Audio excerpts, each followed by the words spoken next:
the reality of thing, I think the industry is so manual and like so inefficient that there's so many layers of damage before this world of full utopian, AGI ran kind of world. Like in between those two layers is like thousands X's of efficiency that you can get to just from automating like tiny, tiny, tiny workflows across the board without having to replace a lot of people. Work is changing quickly, irreversibly, and often invisibly. I'm Chris Fanchi, and this show is about understanding where it's headed and how we stay human in the process. Hello and welcome to Human Work After AI, the show where we explore the future of work, technology, and what it means to stay human in the age of AI. We're speaking with founders, technologists, and thinkers who are navigating the shift toward an AI-powered economy. Today's guest is Albert Bou Fadel, founder and CEO of SmartBarrel. After over a decade working hands-on in construction, Albert saw firsthand how broken and manual workforce tracking was, so he taught himself coding in electronics and built a hardware system from the ground up. Today, SmartBarrel is refining labor tracking and workforce automation on job sites across North America and AI-powered facial verification and rugged biometric time clocks. Albert, welcome to the show. Thank you so much, Chris, and thank you for having me. Very excited about this session. So I like to start with my guests' background, kind of their origin story. You took a very unusual path into technology. How did that go, and how did you end up where you are today? Sure. It's a very unnatural path when you go from construction to technology, but it's a very natural path in the sense of entrepreneurship.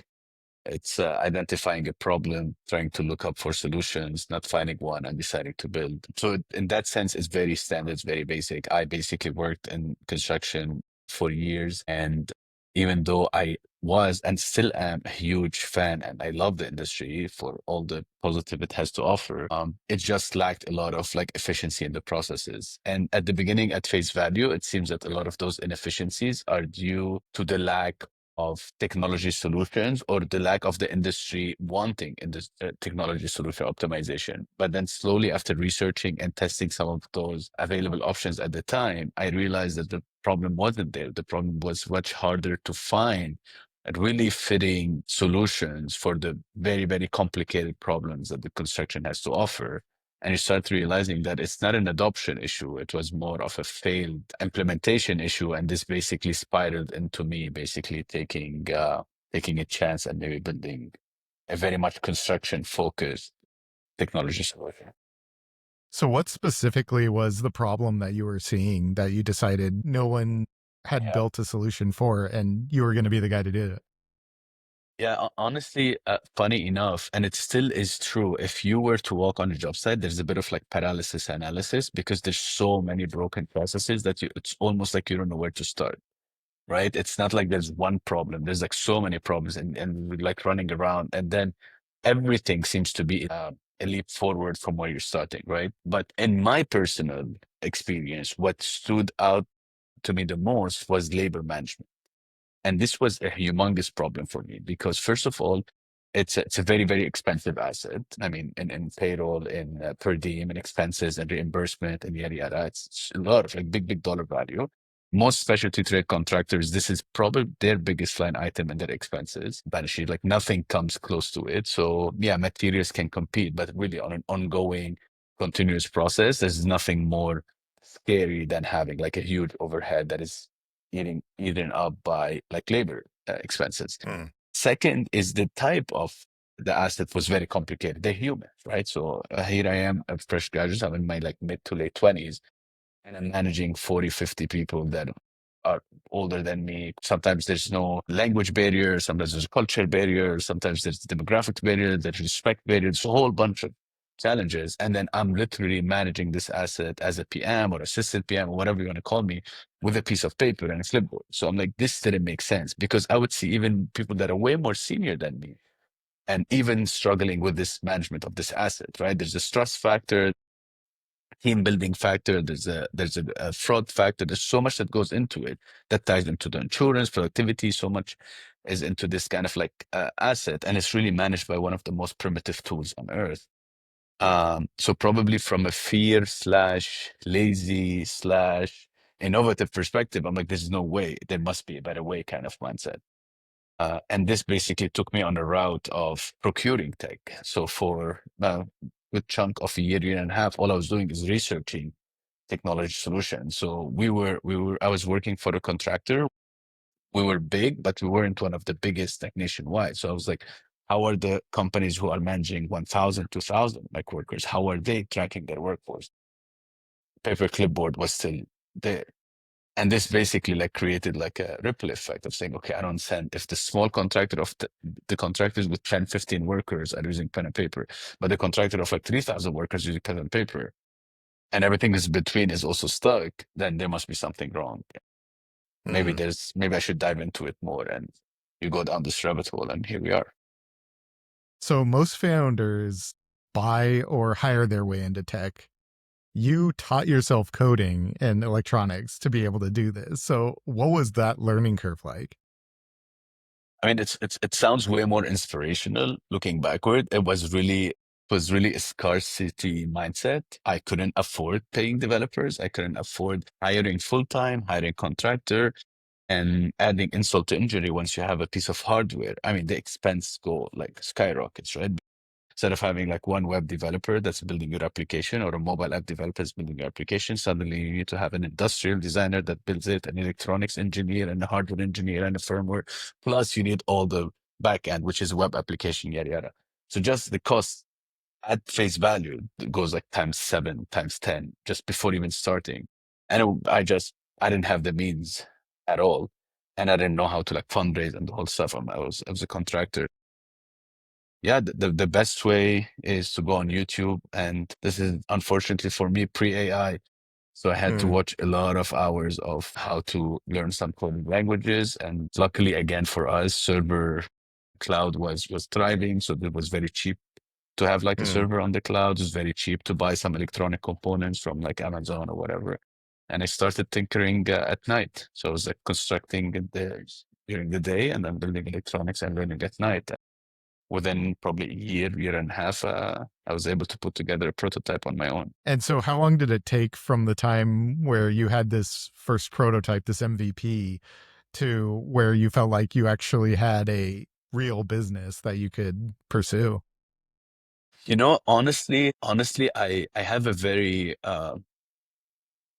strong perspective on MVP. And again, it's probably because I read some business books, but maybe I was intuitive about it. I don't know where to draw the line, but I don't think there's a moment where I was building it in my bedroom and then I decide to take it to the field and be like, it's ready to go. It has always been a continuous product. So from the first line of code that I wrote, and maybe like 3 months later, I had a very, very, very crappy yet functional, literally junction box. It was like garbage. Like it was really horrible. You had to like duct tape around it and hold it. But I was collecting data from like 3 weeks in the field. Now from Mm. maybe like 3 months in the field. And then 6 months we get, and I think we haven't stopped since. So I don't think there's like big moments that define Mm. like, oh my God, we need it. It's just endless, continuous cycle of feedback loop enhance. What changed? I think the big moment that I had wasn't product related. The big moment that I had is when another trade contractor asked me if they could have one. And that basically triggered in my brain that, oh my God, this is not a product. This can be a solution. And I can have it to multiple trades, right? And this is where it moved from being an internal kind of product for myself to like, oh, this could be a commercial viable product. And this basically shifted the whole focus on how we want to build this solution moving forward. But I don't think there's any moment in the iteration where I'm like, okay, we're ready. It was always like, we're missing a lot, but then we're solving one problem at a time, one problem at a time. So what is the current state of SmartBarrel? How large are you as a company and how many customers and industries or parts of the construction industry are you serving? We definitely focus on specialty trade contractors. I am not 100% sure, but we're probably 48 or 50 states already present. We're all also territories. We're in Puerto Rico, we're in Hawaii, we're in Alaska. We service the Canadian market. I'm right now talking to you from our office in Toronto. So we really focus on North America heavily. Our ultimate client is a specialty trade contractor, 50, 100 workers, all the way up to a couple thousand, everything in between. So think of your MEP suite, mechanical, electrical, plumbing, Drywall contractor is a big one for us. Glazing, of course, where it comes from. Shell concrete, whether they do masonry, floor vertical or horizontal. I think anyone that does any like real work with industrial. So any contractor that really owns workers, whether they have their own workers on the W-2, or they have 1099 workers, or they have a union workers, or even the best one is if they have temp agency worker. We have them understand how to group all those different workers, how to manage their payroll, their pays, their invoicing. Yeah, we streamline this whole process under one big umbrella. Okay. Can you talk a little bit more about what the product does, how your solution does what you're Of course. seeking to accomplish?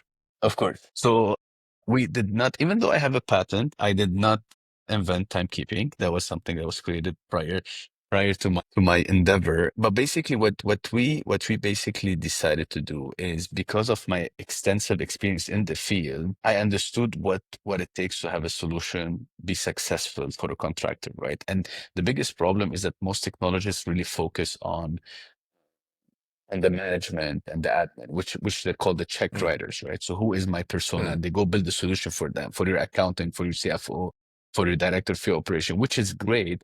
But really the friction comes when you're trying to take a piece of tech that the CFO signed on, but then you go to implement it into the field where it's touching 180 to 150 workers. And it's like, what are you looking at? You have no idea what you're looking.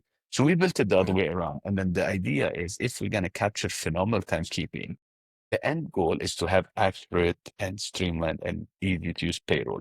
But the starting point is the check-in and the field. So instead of focusing here at the check writer, we completely neglected it and we said, we want to ace this. So the starting point is, we have a company with 300 workers that they're walking in every day for the last 15 years, writing their names on a clipboard, and everything's working fine. Every 7 days, they get their checks. That's their starting point. We want to disrupt nothing, opposite to everyone else. We're disrupting nothing. We're just going to inject this piece of tech where their day to day is exactly the same, and then we're automating everything on top of it. So what we did is that we couldn't figure out a way to do this besides building our own piece of hardware. So we end up building our own time clock, a construction-focused native time clock, that the installation is equally as simple as putting a clipboard. It's magnetic. You put it outdoors, weatherproof. There's no training required. It's as basic as keypad. You type in your phone number, takes a picture of your face, push it to the cloud. It can be self-powered by a million ways. It can be solar powered, can be regular powered, can be even powered by your power tool. You can take any DeWalt battery pack and power up the device. And even connection, cellular connection is self-sufficient. It figures out any tower, any signal, figures out on its own, can be in remote areas, can connect to Starlink, Wi-Fi, LAN, yada, yada. The whole setup is far below 5 minutes. The whole interaction is exactly where the clipboard stands. So whatever workflow you had, well, you stick to it. And with minimal amount of disruption, we're able to capture the highest quality of data. And then once we have this information flowing to our database, sky's the limit. Now you can build attendance workflows, daily log flows, timesheet workflows, reporting, TNM tickets, you name it. The engine was able to fire it. And this was kind of the initial process. And from here, we're able to build the whole suite of products. We have the time clock, we have the hardware, we have the mobile apps, the kiosk mode, yada, yada, to basically handle all the objections. But the philosophy and the core of the product remained the same. It's a labor first focus mindset that we start going up the chain of stakeholders. So if we go from labor to foreman, foreman to PM to timekeeper to payroll, all the way to the C-suite, by making sure that first we're not disrupting anything on the day-to-day in the operation, but keeping a highest level of integrity of data and automating as much as the process moving forward. How has that approach impacted your sales and marketing for the product? Because you're building for the bottom of the pyramid, so to speak, but you still have to be able to sell it to those higher ups, right? It's actually very interesting, because it's very, very interesting because we kind of had to reinvent our sales process a bit, right? Because most of the technologists that are looking for a solution, their entire checklist is top focused, right? Do you integrate with my solution? Do you have these calculations? Can you run this data? Do you have those fields that are, because everyone is used to either paper time card that turns into an Excel and go through a macro, or through a web application which is called crew time entry, where basically it's a web form that 4 minutes typing in all the information. So their starting point is on the top 50% of the platform, right? So all the questions are about the fields, the overtime, the classification, the union, the prevailing wage, all accounting lingo. And this is not necessarily missed. It doesn't even exist. There's no process for it, right? Because their starting point is an input. So they're checking 50. So we had to basically say, hey, hold on, we'll get to this.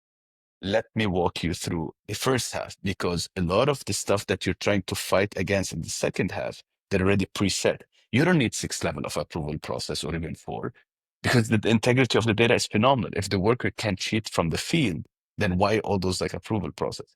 Why 3 signatures if there is a face that biometrically verifies the worker? You know what I mean? So there's a lot of Mm. processes that once you have so much more integrity of that, there's a lot of project controls that become redundant, but then you're breaking their thought process, right? So you have to be very easy of saying, listen, I know why you're doing this. Let me walk you through our logic for a second, because you don't want to seem like you're an apple to an orange, right? Be like, okay, I don't understand. I asked for 8 things. You're showing me 3.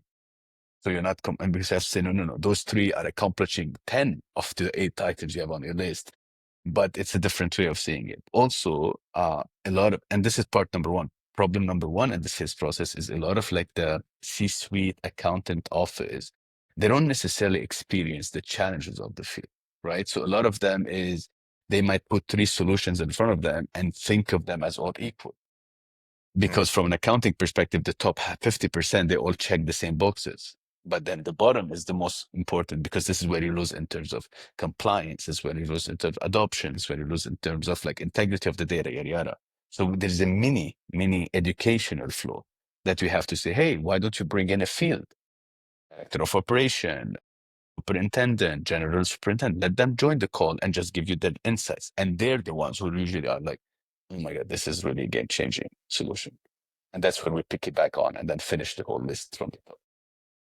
Very interesting. What would you say is the hardest part of selling into the construction world that tech outsiders don't tend to understand, but someone like yourself with the background in construction knows very well? I think this would be very true to maybe any construction tech founder that that was selling hands-on, especially if they're in their they passed like the 2 3 years mark. Probably the top 2, if not 3, hardest points. Number one, second to nothing, is skepticism. This is not gonna work. This is not gonna work. This is not gonna work. I mean, you can throw in as many testimonies, many proofs. It's not gonna work. And there's a whole philosophy behind it. They've been burnt. It's two main reasons. One is that they've been burnt by other promises that very good salespeople have delivered on this didn't work.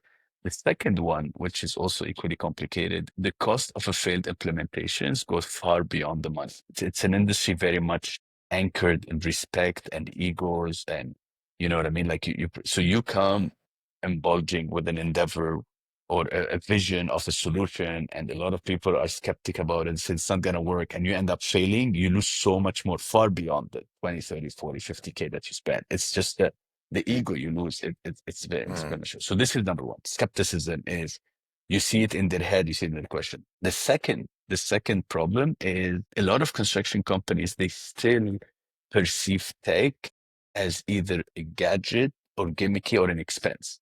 So the Mm. ROI calculation is not fully there, right? So the 1/1, they would say, okay, so you will cost me X dollars a year. Okay. If I'm costing you X dollars a year and that's it, you shouldn't buy it. There's no need for you to cost me anything, right? There's no need to increase Mm. your expenses. So let's understand what if there's savings. And if you don't see the savings, let's just move on. Like this. And this was very hard to digest this process, right? Because you're showing Mm. up to the contractor assuming that your biggest, most complicated asset, if we make it tiny, then from a culture perspective, from automation perspective, from fraud perspective, from anything, it's millions of dollars or a couple $100,000 that go into your bottom line. And if you're seeing it just as an expense, then there's a humongous disconnect. And this took a minute to really understand how we can move their mind into like, you should look into this as a, it's kind of someone sending letters all their life with pen and paper. And then you introduce them to email and they're like, "Oof, I have to get Outlook, Office 365, pay $10 per every employee, blah, blah, blah. So now it's costing me zero. You're going to cost me 300 a month. I'm like, okay, if you're not, You know what I mean? So we have to, okay, so let's Yeah. take a pause back and let me explain why email is the way you should go, because the ROI should be insanely more efficient. And this is kind of Yeah. the world we live in, is that sometimes they still see us as an expense. I'm like, listen, you can compare my paper timesheet with a fully automated workflow from the ground up with AI and automation and workflows and insights and like if you're still seeing as this as a cost, then let's go back to ground zero and then rebuild this from the ground up. Have you seen that mentality change since you were in your early days, your younger days working in construction to today? Or do you feel like there's still maybe the older generations that are hanging on to some of those biases against technology?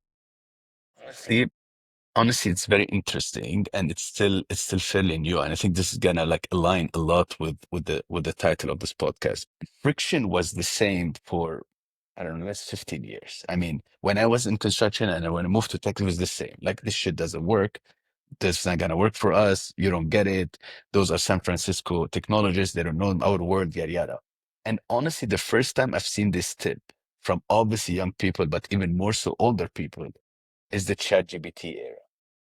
I think the AI has helped us in a way. So COVID was very, very positive for the construction industry, whether people like to admit it or not, because it was the first time you could start selling on a Zoom. Prior to that, it was very much in person. You show up, you shake my hand, you sit in front of me. I would fly to Dallas for the 2 hours meeting. I'll fly to Arizona, I'll fly to New York. It was insane. And then COVID introduced the Zoom when I was selling, even though we were in Miami, selling to Miami on Google Meet. And I remember saying, oh my God, we closed a client that I've never seen, which was mind blowing because the industry wasn't ready at all.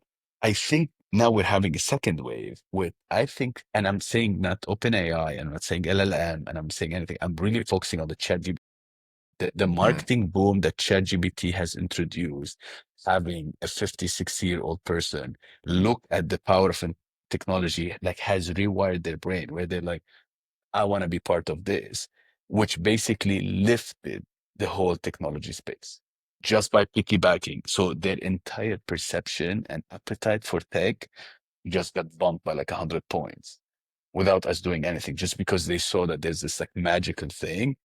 And I'm like, okay, like we're so far out. And mm. the second question, like, oh my God, I love this. How can I use it? Well, you have everything on paper. We're not going to be able to do much about it. This gap of this conversation is creating a huge market in the construction industry to start filling up. Like, oh, we need to like cleaner data. We need better data. So all the CIOs, all the innovation, now they're no longer focusing about the next gimmicky AR, VR thing. They're more like, how can I clean my data? Because with stuff like LLM, I can chat with my data, I can model my data, I can run with my data, but garbage in, garbage out. And this is why you can see a Mm. lot of like older people really excited about tech now, which maybe 3, 4 years ago would have been like out of the equation. So, talk a little bit about how your technology has evolved over the last couple of years as these new technologies have come on to the stage. What have you done to improve and change the way you approach things? Yeah, so I mean it's a continuously moving target, right? And then probably if we chat again in 3 months, I'll have like more insights than 3 months ago. But I think what we stood very firm on is that there is no, even before the AI and the LLMs, right? Just when you had basic machine learning or predictive analytics, right? Like anything you wanted to see into the future, there is no projection possible unless your quality of your data is phenomenal. And this is what the Mm, industry lacked, like severely. You use Procore, you use ERP, you use model, you use whatever you use. It's still, if you go back to the source of the data, 80, 90% of it is really manually input. A lot of bulking, a lot of grouping, a lot of adjusting their cost code. So we've always thought that whoever's going to win this field, they really need to be focused on the data. And then we were from the beginning a zero manual input platform. Like I want you to mm, least amount touch the data, and we're gonna add as much automation, as much logic to make sure that 0% attach data. And it had two sides of it. One side of it is that it makes it a sexier, more appealing solution to sell because it's like so streamlined. The second one is that the data integrity then is so well defined that I know where this worker was, how long, how was the weather that day, who did he work with, on what tests they worked on, how long they worked on, how was the cost performing at that day, how long they because code was active on that site, how many hours they booked versus the budget. And we have all this 70, 80 data points, phenomenally accurate with zero input, just building up in the end. So when full LLM machine learning built up and everyone's spinning off copilot left, copilot right, we understood phase one is that, okay, we have to now triple down on this philosophy of like zero manual input. Like, even though, because the problem with manual input is that it was creating friction with the customer, because the customer at some point is like, just give me this field. Let me put in whatever I want here. Let me build my own workflows. Like, leave me alone. But what you lose the definition of the data. So that's the Mm. enemy of AI, basically. You want to have very defined structured data versus winging it and build the form. So now we double down on this theory, number one. Number two is we understood very clearly now that the one who is at risk is UI, right? So people don't need a menu and 700 buttons if you can write it in a sentence. And people, you don't Yeah. need to coach them on how to go navigate those 17 steps if you can say, create this worker for me. And might type create with a lingo, you might write it in Spanish, you might write it upside down, doesn't matter. So this is where we started injecting a lot. So instead of having a 3 pages long form, have it into an input text field. Instead of having a customized, complicated field of report, select this, group by this, do that, you still build it, but then you can inject a textable format. And that's where we're seeing it. So I still am not a huge believer of copilots chatting with your data directly, Mm. especially in my field of work and like the labor management. I think there's two big problems. One, there's a huge privacy concern. Even if you're Mm. using internal LLM, it backs up on you don't know what models are trained. There's a bigger question mark on who are we sending the first name, last name, phone number, ID, project name, that we have a lot of NDAs on big sense. So we really can't even cross that bridge. The second one, it really sucks at lot of those LLMs like wing it when it comes to math. So if I'm Mm. calculating overtime, if I'm calculating hours, if I'm calculating anything of integrity, I can't roll the dice on this, right? And then what ends up happening is a lot of people build this LLM and then build the analog function that basically controls the output. Then what's the point? Like, what's the point of having Mm. a fancy AI that's running So let's stick to it. With time, it will definitely be there. You will be able to fully fluently chat with your data. I think for the integrity of data that we're preserving, and there's so much at stake. So think of a very basic example. I have 180 workers, and I say, hey, who worked the longest this week? Who worked the least this week? Who showed up the most late? One small oopsie, I might end up building a whole philosophical perception against a person just because the data was Mm. shuffled wrong. You know what I mean? Like, it's Yeah. it's it's very dangerous because we're humans and we're influenced by this input. As you know, a lot of people are using ChatGPT like an operating system for their life. We can't go there yet. So we're taking like baby steps and just adding it where it's really a plug and play, like a switch. I don't want to choose those alien toggles. I'm gonna write it to you. You do it for me, and I approve. And this is what seems to be working like phenomenally well. Is the data issue that you mentioned, the data privacy issue in particular, is that something that's coming from your clients, or is that something that you feel just internally you need to protect against? Both. I think I'm not walking around being like the guardian of privacy in the world, right? Like but we have an obligation, right? We have an obligation of being Mm. aware of the risk that we're dealing with. And it's a very clear risk. There's also a big requirement coming from bigger companies who have like maybe public presence or like a big security team, yada yada. But everything in between, it's really like on us kind of to keep, because we know for a fact they're copy pasting their contract into ChatGPT. We know for a fact they're dumping their whole Excel into ChatGPT. I know, Mm. like we know this for a fact because they show us on the screen how they're getting things done. Mm. While they might or might not be aware of the risk, while ChatGPT might be way better than we think or way worse, we don't know.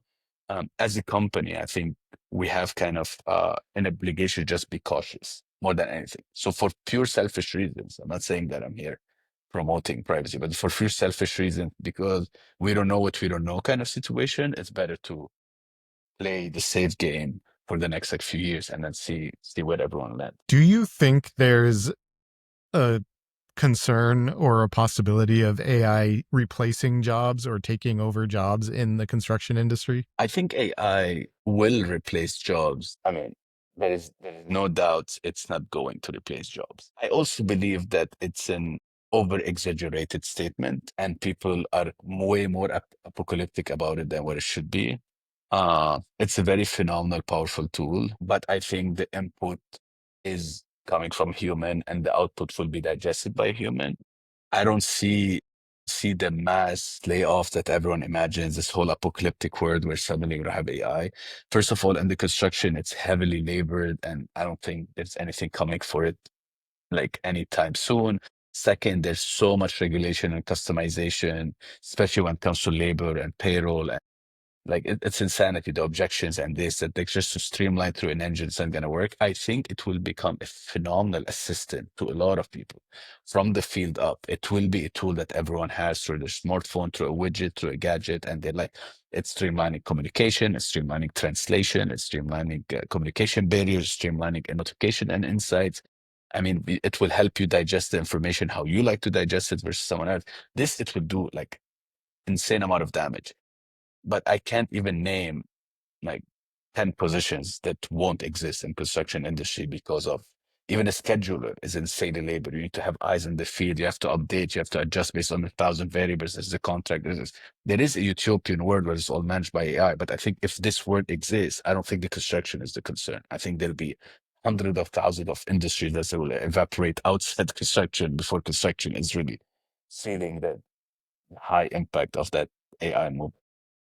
Yeah. And I'm sure construction, even especially on the administrative side, where AI is probably the most urgent threat, if you will, there's still so much that doesn't get done or that could get done that having AI boost efficiency will open the door for more to get done and be done better. Right. The reality of thing, I think the industry is so manual and like so inefficient that there's so many layers of damage before this world of full utopian, AGI ran kind of world. Like in between those two layers is like thousands X's of efficiency that you can get to just from automating like tiny, tiny, tiny workflows across the board without having to replace other people, right? Like people are spending so much inefficient time controlling so much inefficient tasks that they can put into more efficient, more brain power smart before even the need of AI. We have the humans, we have the smart humans, we have the power. We're just like drowning in a lot of like manual and clunky tasks that really are mainly two buckets, either running a process around or streamlining communication. I mean, Procore is a $10 billion unicorn that literally their probably number one value prop is we streamline communication. If you submit one RFI, we'll ping 10 people at the same time. You don't have to send 10 emails. Like this is where we still at. There's a lot of like hundreds and tens of billions of dollars of industries of businesses value that is just streamlining communication or automating like peer-to-peer kind of like chat. So internally, how has AI helped improve your own company's efficiency? What are you seeing there, and how are you utilizing it for internal tasks? I'm not gonna go and name tools now because we don't have any sponsors. But but the first half of the business, which is the engineering part of the business, I mean, I don't have measurable metrics, but I wouldn't call it 10xing engineering, but like xing engineering power is probably there. And it's not necessarily in the speed of writing code. It's more so in troubleshooting and brainstorming. I mean, anything from like Copilot all the way up to Claude, Cursor, yada, yada. Phenomenal tools, phenomenal tools. You don't have to Mm. research, you have to think, you have to this. But also at the same time, we've learned that like if you're a great developer, you can 3 to 10x. But if you're a bad developer, you can also 3 to 10x on the negative Mm. side. So it has been something that you have to like learn the power because it can accentuate on both sides. Mhm. From the sales and marketing side, it's equally interesting because uh, train an agent on your value prop, your ICP, your persona, and then it can really start acting as just a very, very smart assistant, whether it's polishing posts, whether it's content calendar, you still have to put the strategy, you still have to put the brain power, you still have to polish a lot. But I mean, your starting point is a 75, 80% ready to go document versus writing. Mm. The value between those two 50% are like insane across the board. And I know I'm fully at 100%, but what I would squeeze in is also all the HR admin work as well. Employment letter, Mm. termination letter, legal advice, review this for me, review that for me. Again, even if it's not 100%, even if it still has to go to auditor counsel, he's getting a 7 times revised document that I said, no, no, no, that's not what I'm offering, or no, no, no, that's not what I'm saying, or da da da. By the time it comes to him, it's like one iteration and it's out versus having this whole company. So I mean, if it is that across the board internally, we're obviously like super pro AI, but again, like there's a huge borderline that you play with all of this internally. Nothing touches like production data, nothing touches production information, nothing touches production code, da da da, because we don't know what we don't know. So Yeah. we're very wary of that kind of like risk. But internally, I mean, there's no looking back. I mean, nobody imagines the word pre-AI. Yeah. Yeah. Or you have to So, open like an empty Google Doc or Microsoft Doc and start typing, title, enter, enter, like this is done. Those days are. yeah, absolutely. So, looking forward the next 3 to 5 years, are you feeling optimistic about the direction that things are moving just broadly with AI, but also within the construction industry? Yes. I think very optimistic, very bullish. I am optimistic because I think people really over exaggerate a lot of those disruptions. I think civilization did fine in COVID. I think civilization did fine in the internet revolution. I think civilization did fine in the personal PC. I think people adapt. I think one of the biggest secret weapon that humanity has is it has a very, very high velocity of adaptation.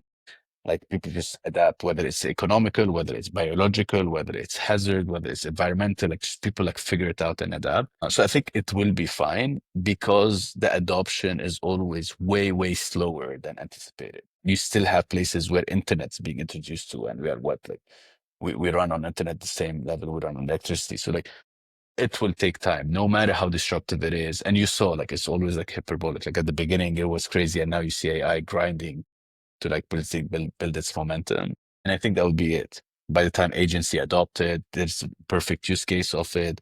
The price economics is still to be figured out. Like people are losing a ton of money running those LLMs. So we're still Mm. a decade or two out from really having the full AI injected in every aspect of society.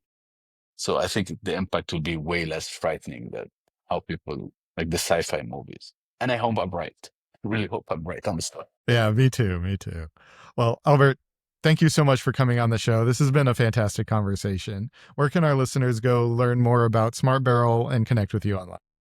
Of course. The best place to connect with me online is on LinkedIn. It's Albert Bou Fadel, BOU space FADEL. And the website is smartbarrel.io. Because when we started, IoT was a big deal and we thought .io would make us very cool. Smartbarrel.io is our website. You can learn more about us and contact us. Fantastic. To everyone listening, thank you so much for tuning in. Please be sure to leave us a review, follow the show, subscribe, share it wherever you are. And as always, keep listening and tune in next time for more great conversations. Thank you. Thank you for listening to this episode of Human Work After AI. Be sure to subscribe on your favorite podcast provider so you never miss an episode, and we'll see you next time.